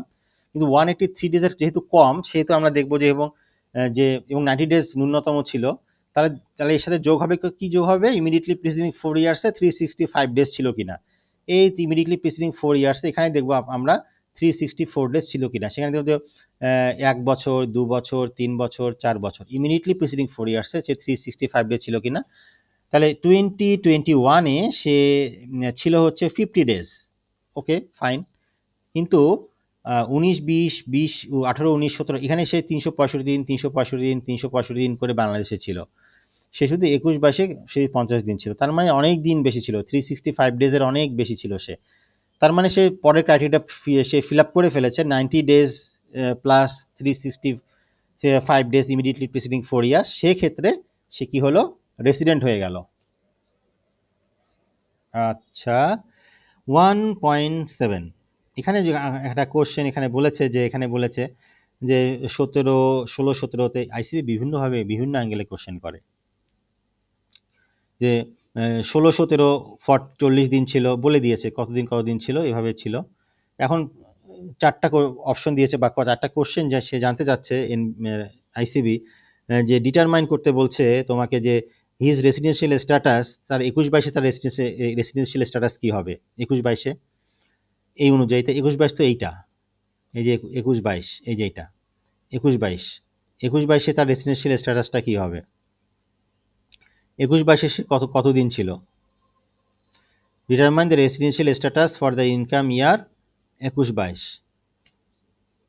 21-22 অনুযায়ী যদি আমরা দেখি, তাহলে আমরা প্রথম সূত্রে ফেলে দেই যে 183 ডেজ কি ছিল? না, সে ছিল হচ্ছে এই যে 110 দিন, 183 ডেজ ছিল না। তার মানে আমরা তাকে 183 ডেজের ক্রাইটেরিয়া অনুযায়ী তাকে আমরা নন রেসিডেন্ট করে দিলাম, যে না, সে রেসিডেন্ট না, সে নন রেসিডেন্ট। আচ্ছা ঠিক আছে, সে নন রেসিডেন্ট হলো। সেকেন্ড ক্রাইটেরিয়াটা দেখো তো, 90 দিন plus 365 days immediately preceding 4 years. 90 দিন তো হলো, এখানে দেখি আমরা 1, 2, 3, 4 দিন কদিন থাকে? 531 দিন হয়। ওকে, তাহলে 365 ডেজ ক্রাইটেরিয়া মেনটেন করেছে, অর্থাৎ দ্বিতীয় শর্ত অনুযায়ী আমরা তাকে কি করে দিলাম? রেসিডেন্ট করে দিলাম। আচ্ছা, এখন বলছে ধরো যে 21-22-এ সে 110 দিন না, 85 ডেজ ছিল, তাহলে তোমার অ্যান্সারটা কি হবে? 85 ডেজ হলে, 85 ডেজ হলে তো 183 ডেজ তো নাই, আবার 90 দিনও না, 365 ডেজ তো আমার যাওয়ার প্রশ্ন আসে না, মানে প্লাস যেটা আছে সেটা তো আমরা যাচ্ছি না। তাহলে সে প্রথম ক্রাইটেরিয়াটাও মেনটেন করছে না 183 ডেজটা, আবার 90 ডেজের কম রয়ে গেছে, 365 ডেজ যাবো কীভাবে? সে তো 90 ডেজই থাকেনি, 85 ডেজ ছিল। তাহলে সে ফুললি নন রেসিডেন্ট, তাকে আমরা কোনো রেসিডেন্ট করার কোনো স্কোপই পাচ্ছি না, তাকে আমরা নন রেসিডেন্ট করে দেবো। আচ্ছা, তখন আইসিবি বললো যে দেখো তো, যে সে যদি 19-20-এ 80 ডেজ থাকে, তাহলে তোমার অ্যান্সারটা কি হবে? 19-20 মানে হচ্ছে এইটা, 19-20-এ যদি কদিন থাকে? 80 ডেজ থাকে, তাহলে কি হবে? এখানে যদি 80 ডেজ, 19 না, এইটা, এই যে এইটা 19-20, 19-20-এ যদি 80 ডেজ থাকে, তাহলে কি হবে? যদি আমি 80 ডেজ, তাহলে 80 ডেজ হলে 183 ডেজ তো না, তাহলে তার মানে না প্রথম ক্রাইটেরিয়া। দ্বিতীয় ক্রাইটেরিয়াতেও তো না, 90 দিন হচ্ছে না তো, তাহলে না, তাহলে নন রেসিডেন্ট হয়ে যাচ্ছে সে, এই যে নন রেসিডেন্ট হয়ে গেল। এখন ডি নাম্বারে বলছে, আচ্ছা দেখো তো, যে 21-22-এ সে 185 ডেজ ছিল, 21-22, এই যে 21-22-এ মানে এইখানে, এই যে এখানে বলছে, এখানে এই যে 21-22-এ সে কদিন ছিল? 185 ডেজ ছিল 21-22-এ, তাহলে তোমার অ্যান্সারটা কি হবে? এবং সে এবং টোটাল সে 360 ডেজ ডিউরিং লাস্ট 4 ইয়ার্স। আচ্ছা, যদি তাই হয় যে তাহলে আমরা দেখব যে 185 ডেজ, তাহলে 183 ডেজ কি ছিল? হ্যাঁ, 183 ডেজের সে বেশি ছিল, 183 ডেজের বেশি ছিল, 185 ডেজ ছিল, তাহলে তো সে রেসিডেন্ট হয়, সেই হিসেবে সে তো রেসিডেন্ট হয়ে যাচ্ছে। আচ্ছা, আচ্ছা তাহলে দেখো তো, এবং সে কি ছিল, টোটাল 185 দিন ছিল, এবং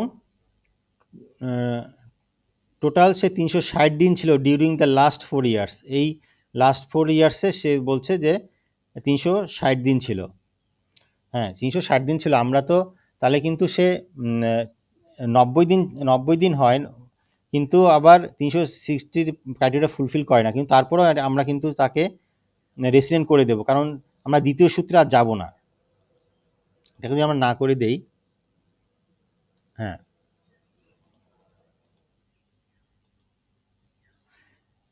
সে 90 ডেজ ছিল, মানে 185 দিন ছিল, এই যে 185 দিন ছিল, ঠিক আছে, তাহলে প্রথমেই তো সে রেসিডেন্ট হয়েই গেল, তাহলে কিন্তু আমরা আর সেকেন্ড ক্রাইটেরিয়াতে আর যাব না, যেহেতু ফার্স্ট ক্রাইটেরিয়াতেই সে রেসিডেন্ট হয়ে গেছে, তাহলে কিন্তু আমরা সেকেন্ড ক্রাইটেরিয়াতে যাব না, আমরা ফার্স্ট ক্রাইটেরিয়া ধরে তাকে আমরা রেসিডেন্ট করে দেবো। যখন ফার্স্ট ক্রাইটেরিয়া যদি ফুলফিল না হয়, তো দেন আমরা সেকেন্ড ক্রাইটেরিয়াতে যাব।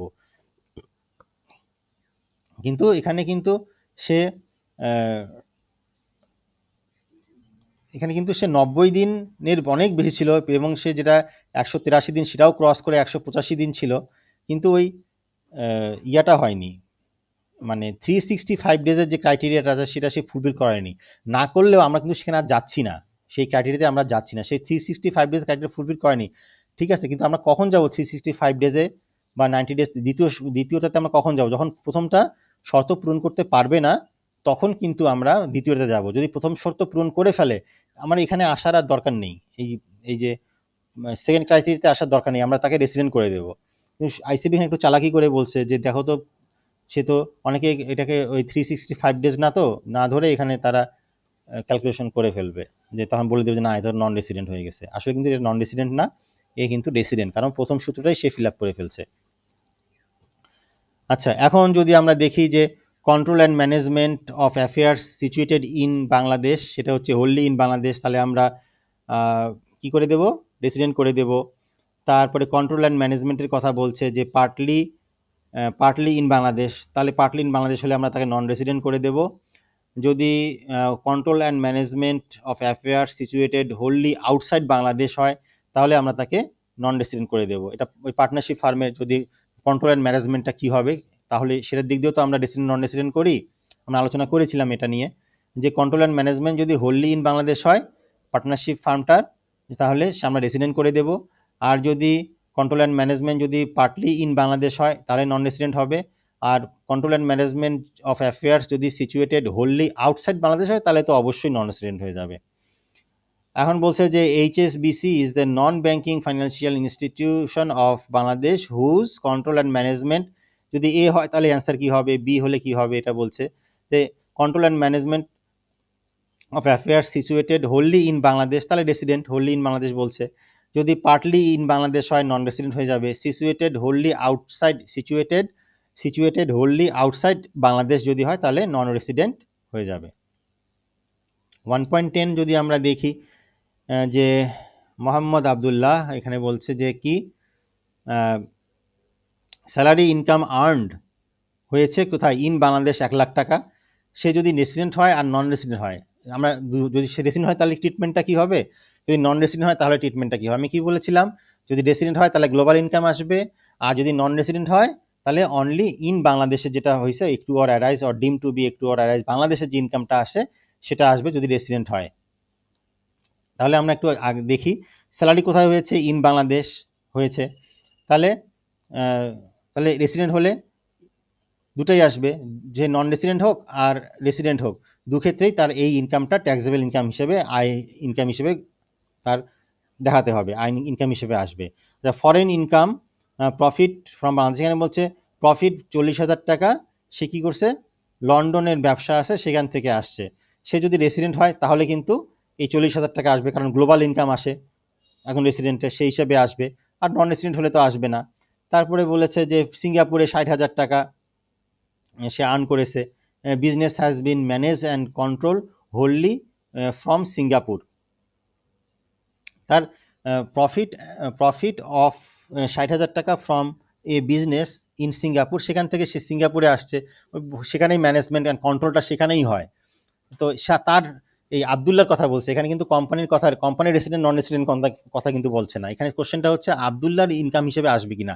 তো আবদুল্লার গ্লোবাল ইনকাম সেটা অবশ্যই আসবে। তারপরে বলছে যে প্রফিট 60,000 টাকা হলো যে এটা ইনকাম হিসেবে আসবে। আর হচ্ছে দুবাই থেকে একটা আসছে যে প্রফিট 70,000 টাকা, দুবাইয়ের business has not yet bin ব্রট in Bangladesh, বাংলাদেশে এখনো আসেনি। এখানে বলছে কি যে প্রফিট অফ টাকা 70,000 from a business in Dubai has not yet bin ব্রট in Bangladesh. আচ্ছা, বাংলাদেশে এখনো আসেনি, কিন্তু তার কিন্তু ওখানে আর্ন হয়েছে, ওখানে সে টাকাটা পেয়েছে। যদি রেসিডেন্ট হয় তাহলে এটা ওর গ্লোবাল ইনকাম এটা আসবে, দুবাইয়ের ইনকামটা তার ইনকাম হিসেবে আসবে যদি সে রেসিডেন্ট হয়। আর যদি নন রেসিডেন্ট হয় তাহলে কিন্তু আসবে না। আচ্ছা, 1.11 দেখি যে মিস্টার মোহাম্মদ আবদুল্লাহ, এনার ইনকাম ইয়ার হচ্ছে 23-24। তাহলে আবদুল্লাহ যদি রেসিডেন্ট হয় তাহলে কি হবে, যদি নন রেসিডেন্ট হয় তাহলে কি হবে এই ইনকামগুলো। Rent from property in Dhaka receive 40,000 taka আসছে। ইন ঢাকা অবশ্যই তার এটা 40, যদি রেসিডেন্ট হয় তাও আসবে, নন রেসিডেন্ট হয় তাও আসবে। যদি income from business in USA control from Bangladesh, 1.5 lakh টাকার কথা বলেছে যে income from a business in USA থেকে একটা ইনকাম হয়েছে, তার বিজনেসে ইনকামটা হয়েছে ইউএস থেকে, কিন্তু তার কন্ট্রোল অ্যান্ড ম্যানেজমেন্টটা হচ্ছে ইন বাংলাদেশে 1.5 লাখ টাকা। যেটাই হোক, কন্ট্রোল অ্যান্ড ম্যানেজমেন্টটা এটা কোম্পানির অর্থাৎ পার্টনারশিপ ফান্ড বা কোম্পানিটার রেসিডেন্ট হবে না নন রেসিডেন্ট হবে সেটা এখানে বলছে, কিন্তু এখানে আসবে হচ্ছে যে ইউএসএ থেকে হয়েছে, সে যদি তার এটা তার ইউএসএর ইনকাম, তার ইউএসএর ইনকাম, সে কি করলো তার অর্থাৎ তার গ্লোবাল ইনকাম এটা তার রেসিডেন্ট হিসাবে আসবে 1.5 লাখ টাকা। কিন্তু সে যদি নন রেসিডেন্ট হয়, কে আবদুল্লাহ, ইন কোম্পানির কথা বলছে না, আবদুল্লাহ যদি মোহাম্মদ আবদুল্লাহ এই যদি নন রেসিডেন্ট হয় তাহলে কিন্তু আসবে না। আচ্ছা, এখন income from business in Dhaka. আচ্ছা, বিজনেস ইন ঢাকা এটা পাকিস্তানে কন্ট্রোল অ্যান্ড ম্যানেজ হয়। সো পাকিস্তানে কন্ট্রোল এবং ম্যানেজ হোক, কিন্তু ঢাকাতে হয়েছে। ওই দেশের একটা ব্রাঞ্চ অফিস বিজনেসটা তার বাংলাদেশে আসছে। সে বাংলাদেশ থেকে মোহাম্মদ আবদুল্লাহ সে 1,80,000 টাকা পেয়েছে, কিন্তু এই অফিসটা আবার কন্ট্রোল হয় পাকিস্তান থেকে। সেটা ঠিক আছে, হোক পাকিস্তান সেখান থেকে হোক। সে যদি রেসিডেন্ট হয়, যেহেতু একটু অর অ্যারাইজ অর ডিম টু একটু অর অ্যারাইজ ইন বাংলাদেশ হয়েছে, ইনকাম একটু হয়েছে কোথায়, উদিত হয়েছে কোথায় ইনকামটা, ইন বাংলাদেশে, তাহলে রেসিডেন্ট যদি হয় নন রেসিডেন্ট হয়, দুই ক্ষেত্রেই এটা আসবে। আর যদি বলেছে যে rent from a property in Bangladesh, rent যদি from a property in Canada received there but subsequently remitted in Bangladesh 60,000 taka. আচ্ছা, এখানে বলছে যে ওখানটা রেন্ট প্রপার্টি আছে, সেখান থেকে সে ভাড়া পেয়েছে 60,000 টাকা, সে রিমিটেড হয়ে আসছে বাংলাদেশে আসছে, ওখানটা প্রপার্টি আছে, বাসা ভাড়া আছে, বাসা ভাড়াটা রিমিটেড হয়ে আসছে ওখান থেকে এখানে। তো এখানে আবার রিমিটেড হয়ে যদি আসে টাকাটা, রিমিটেডটা কিন্তু কি বলছে যে ট্যাক্স এক্সাম্পটেড, তোমার বিদেশের ইনকাম, ওখান থেকে তুমি কেউ টাকা পাঠিয়েছে, এটা রিমিটেড হয়ে আসছে বাংলাদেশে, এটা ট্যাক্স এক্সাম্পটেড। এটা প্রপার চ্যানেলে আসতে হবে, ব্যাংকিং চ্যানেলে আসতে হবে টাকাটা। Interest from bank deposit in Canada 20,000 টাকা। আচ্ছা, কানাডা থেকে গ্লোবাল ইনকাম। আচ্ছা, একটা কানাডা একটা ইনকাম পেয়েছে সে, এটা কি গ্লোবাল ইনকাম তার? কার গ্লোবাল ইনকাম? রেসিডেন্টের গ্লোবাল ইনকাম। অবশ্যই সে রেসিডেন্ট যদি হয় আবদুল্লাহ তাহলে সে আসবে। আর যদি সে আবদুল্লাহ নন রেসিডেন্ট হয়, মোহাম্মদ আবদুল্লাহ যদি নন রেসিডেন্ট হয়, তাহলে তার গ্লোবাল ইনকাম অর্থাৎ এই কানাডার ইনকামটা আসবে না।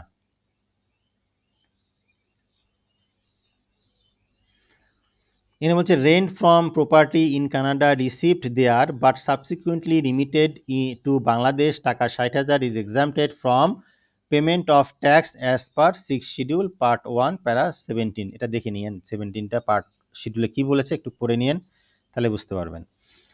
Note 2, gift from parents is tax free income if it is shown in the return of both recipient and the donor.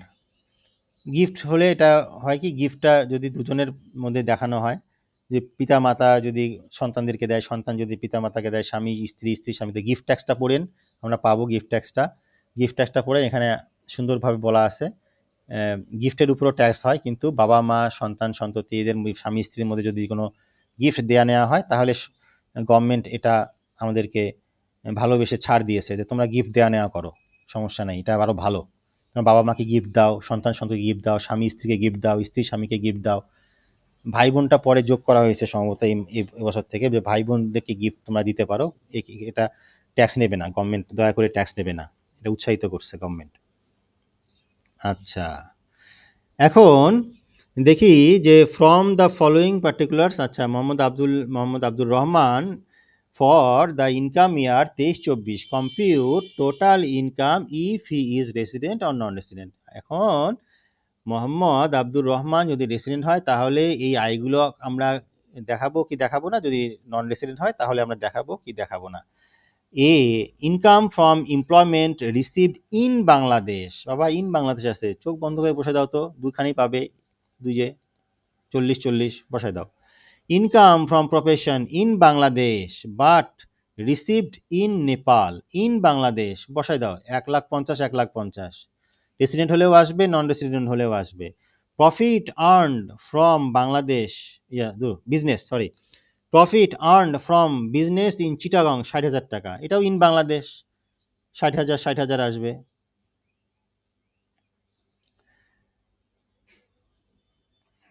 আর এখানে বলছে যে ইনকাম ফ্রম এগ্রিকালচার, এখানে property income in South Africa, property income in South Africa 1,80,000 টাকা, একটা property থেকে income হয়েছে 1,80,000 টাকা south আফ্রিকাতে। এর মধ্যে 90,000 টাকা রিমিটেড হয়ে আসছে বাংলাদেশে, রিমিটেড হয়ে আসছে বাংলাদেশে আসছে। আচ্ছা, ভালো কথা। ওই যে রিমিটেড হয়ে আসছে বাংলাদেশে না, একটা রেসিডেন্টের তো গ্লোবাল ইনকামটা হয় নাকি, গ্লোবাল ইনকামটা তো তার ইয়া হবে, মানে ট্যাক্সেবল ইনকাম হবে, তাই না? মানে এর আগে আমরা যেটা দেখেছি যে যেগুলো আমরা এখানে দেখিয়েছি যে এগুলো কিন্তু রিমিটেড, এটা রিমিটেড হয়ে আসছে, এগুলো কিন্তু রিমিটেড হয়ে বাংলাদেশে আসেনি, ইনকাম হয়েছে তার, সেই দেশেই টাকাটা আছে, কিন্তু রিমিটেড হয়ে কিন্তু বাংলাদেশে আসেনি। এই যে এগুলো কিন্তু রিমিটেড হয়ে, যে এখানে বলছে রিমিটেড হয়ে বাংলাদেশে আসেনি, এখানে বলছে যে রিমিটেড হয়ে বাংলাদেশে আসছে। যদি রিমিটেড হয়ে বাংলাদেশে আসে তাহলে এক্সাম্পটেড। যেমন এখানে বলছে যে 1,80,000-এর মধ্যে 90,000 রিমিটেড হয়ে বাংলাদেশে আসছে, তো ওই 90,000 টাকা আমরা বাদ দেবো, সেটা রেসিডেন্টেও আসবে না, আমরা আর নন রেসিডেন্টও আসবে না। তাহলে এই 90,000 কোনটা? এই রিমিটেড হয়ে যেটা আসছে সেটা বাদ দিয়ে বাকি যে 90,000 আছে সেইটা আমরা যদি এখানে সে এখানে যদি আমরা 80,000 করতাম, যদি আমরা 80,000 করতাম তাহলে এখানে হতো 1,00,000, ওই রিমিটেডটা আমরা বাদ দিলাম, তাহলে বুঝতে সুবিধা হবে, 90-90 গুলা যাচ্ছে।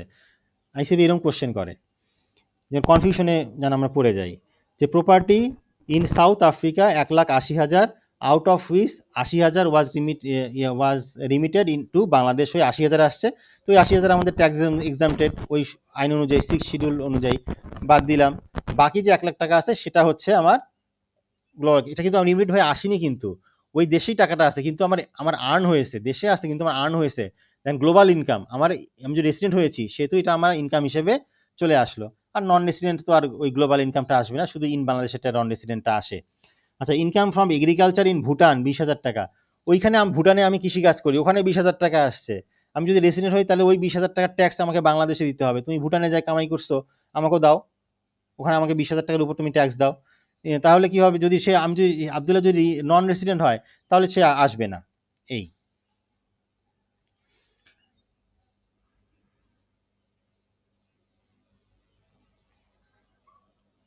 আচ্ছা, আপাতত আমাদের এটা শেষ, আমাদের অঙ্ক এই কয়টাই ছিল, ম্যাথ এই কয়টাই ছিল আমাদের। আজকের মতো আমরা শেষ করতে চাচ্ছি, আমাদের প্রথম চ্যাপ্টারটা ইনশাল্লাহ শেষ হয়ে গেল।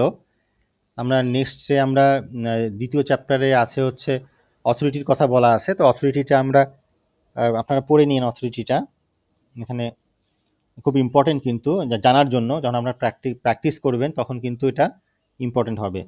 তো আমরা একটু কথা আয়াত শুনে আমরা শেষ করব, যাবেন না প্লিজ।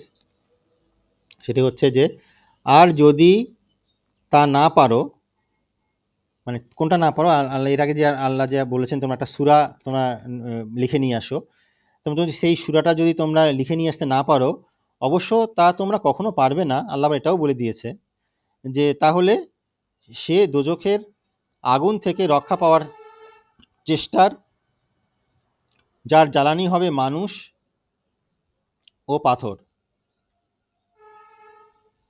যা প্রস্তুত করা হয়েছে কাফেরদের জন্য।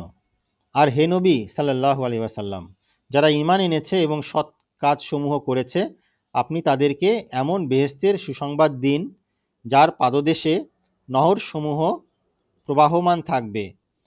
যখনই তারা খাবার হিসেবে কোনো ফল প্রাপ্ত হবে, তখনই তারা বলবে, এ তো অবিকল সে ফলই যা আমরা ইতিপূর্বেও লাভ করেছিলাম। বস্তুত তাদেরকে একই প্রকৃতির ফল প্রদান করা হবে এবং সেখানে তাদের জন্য শুদ্ধ চারিণী রমণীগুল থাকবে, আর সেখানে তারা অনন্তকাল অবস্থান করবে। আলহামদুলিল্লাহ। আসসালামু আলাইকুম ওয়া রাহমাতুল্লাহি ওয়া বারাকাতুহু।